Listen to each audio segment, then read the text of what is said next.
Bonjour à toutes et à tous et bienvenue dans notre podcast du mois dédié à un sujet plus que jamais d'actualité, la santé mentale en entreprise.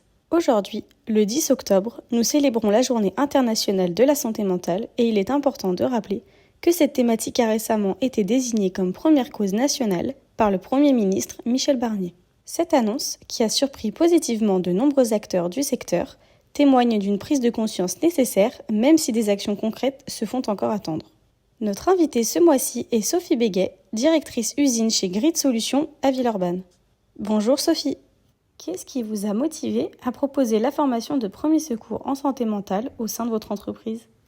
Déjà, j'ai découvert cette formation lors d'une journée porte ouverte et j'ai été très curieuse de voir qu'il pouvait y avoir un autre aspect de secourisme au sein du travail. On parle souvent des SST pour l'aspect physique. Par contre, à date, il n'y a pas de dispositif, en tout cas je ne connaissais pas de dispositif qui existait pour la partie santé mentale.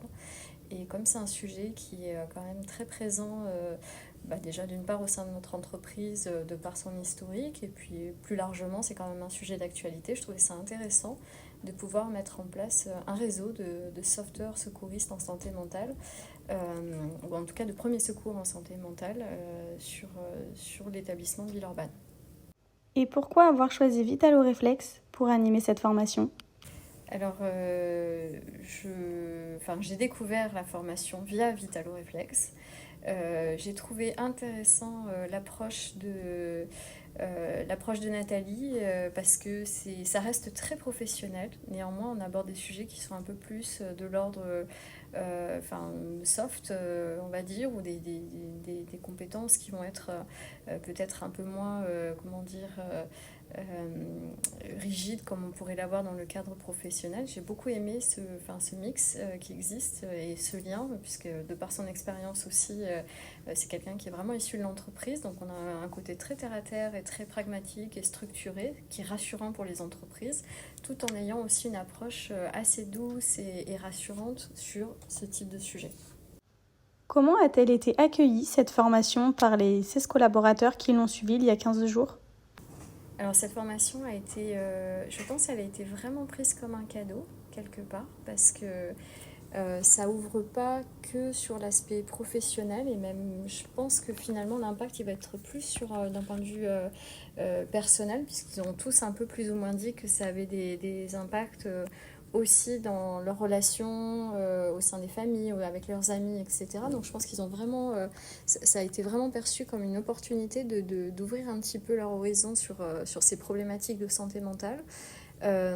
Et en plus de ça, ils se sont tous retrouvés, ou en tout cas ont tous émis le souhait de se retrouver au sein d'un réseau dans l'entreprise, avec finalement un peu la crainte que ça ne perdure pas au-delà de la formation, mais c'est là où justement on les a rassurés pour faire en sorte de faire vivre cette communauté et qu'il y ait une notion d'entraide aussi et de partage pour ne pas rester tout seul aussi face à un collaborateur qui potentiellement pourrait vous présenter des signes d'aide, enfin en tout cas un besoin d'aide, parce que certains disent qu'ils n'ont pas toutes les compétences tout de suite, et c'est vrai que cette possibilité de réseau, c'est vraiment quelque chose qui est ressorti suite à la première session.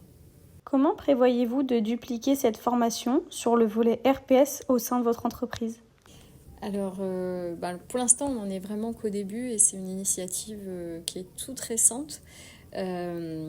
On en a parlé lors de nos CSE avec nos partenaires sociaux pour justement finalement prendre un petit peu le relais des dispositifs qu'on a pu avoir jusque-là dans le cadre notamment de plans de sauvegarde de l'emploi. Là, on est vraiment sur une autre thématique, on est dans une autre dynamique aussi, on est sur un plan de croissance. Néanmoins, on sentait bien qu'il y avait besoin d'avoir un petit peu ce trait d'union finalement entre un historique un peu sombre et quelque chose d'un peu plus lumineux. Donc on va réfléchir avec la communauté RH pour savoir un petit peu comment on l'inscrit vraiment dans notre politique d'entreprise, même au-delà de la partie purement RPS et RH. J'ai envie aussi de voir un petit peu comment se passe la deuxième session et comment dans les prochaines semaines les groupes vont se former, comment ça va évoluer. Mais c'est très clairement quelque chose on va mettre en évidence et probablement reproposer aussi à l'avenir pour qu'il y ait d'autres personnes qui se forment, parce que je pense que c'est vraiment la clé en fait, d'avoir de plus en plus de personnes formées. Il y a quelque chose qui a été souligné, le fait que ce soit finalement un acte citoyen au-delà d'un acte d'entreprise, donc c'est un peu l'objectif derrière. Selon vos premiers retours, est-ce que vous avez le sentiment que vos objectifs ont été atteints ? Alors oui, je pense. Je pense parce que c'est vraiment... on m'avait promis une prise de conscience et là, pour le coup, elle est vraiment là. Ça s'est vu aussi dans les regards des personnes à l'issue de la formation et un peu dans les feedbacks qui ont été faits. Tous, je pense, n'avaient pas idée à quel point le sujet était vaste et à quel point c'était quelque chose qui était très galvaudé et sur lequel on avait finalement peu d'éléments et on était très peu outillés en fait, de manière à pouvoir mettre en lien les personnes en difficulté avec le bon professionnel, parce que vraiment c'est ce que j'ai compris, en tout cas c'est l'objectif de la formation. On ne fait pas des psychiatres ou des psychologues, néanmoins on a les bons réflexes et là-dessus je pense qu'ils ont tous atteint leurs objectifs d'avoir ces bons réflexes-là et je pense que ça sera aussi effectivement maintenu lors des prochaines réunions qu'ils pourront avoir dans leur réseau localement sur le site. Merci Sophie d'avoir partagé votre expertise avec nous et merci à tous d'avoir écouté ce podcast sur les bienfaits de cette formation en milieu professionnel. Abonnez-vous et retrouvez-nous dans les prochains podcasts Vitalo.